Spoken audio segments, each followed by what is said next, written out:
Okay, for this we're going to talk about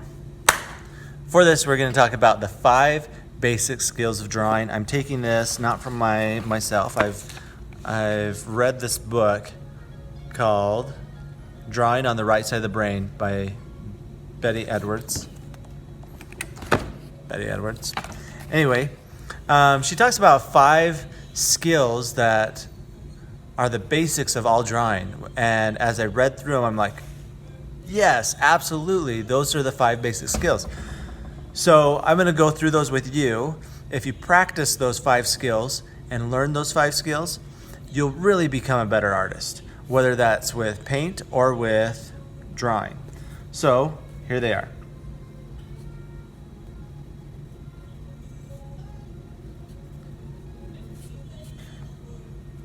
1, perception of edges.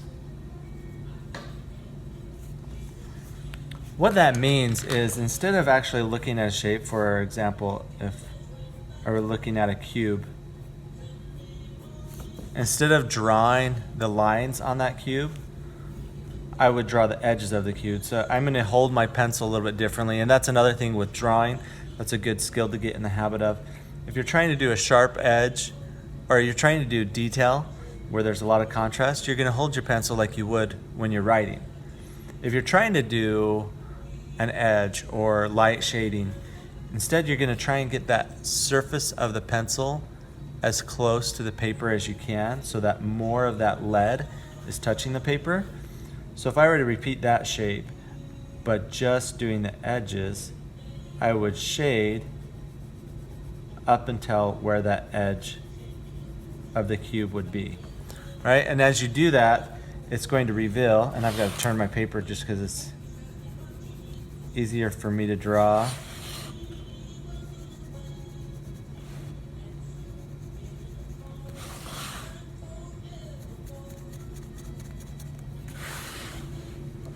All right, so that's the perception of edges. It's a good idea to get in a habit of seeing where the edges are. Second skill, perception of space. When talking about space, really I'm saying the positive and negative space. So like, positive space would be where that object is. The negative space is what's around the object. And seeing that, or being able to perceive where it is in relationship to the object. Number 3, perception of relationships. So what it's talking about is, sometimes you can have, let's say you have a person standing close to you, and then you have a house in the background. Well, if that house is right next to them, now that person is the same size as that house. However, like placement on where it goes,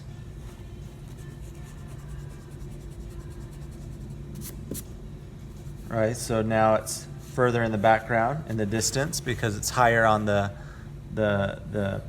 drawing field, right? It's gone up to the middle ground.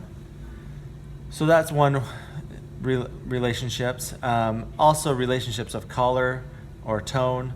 Like you might have a certain color in the sky, and if you have a river or a lake or something, you might have a similar color in the lake, right?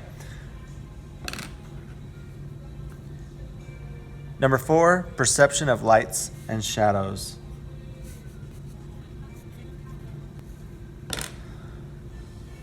What I mean by lights and shadows is knowing where the light's coming from. So in this case, let's say I'm drawing the perceived edge of the right side of that shadow. I'm saying the light's coming from this direction in the top. And maybe this side has a little bit of light too, but it's slightly darker than the top, right? So that would be lights and shadows. And then we'll practice value scales where we go from, light to dark. Where you want it to be darker, you press harder, and then where you want it to be lighter, you press not as hard.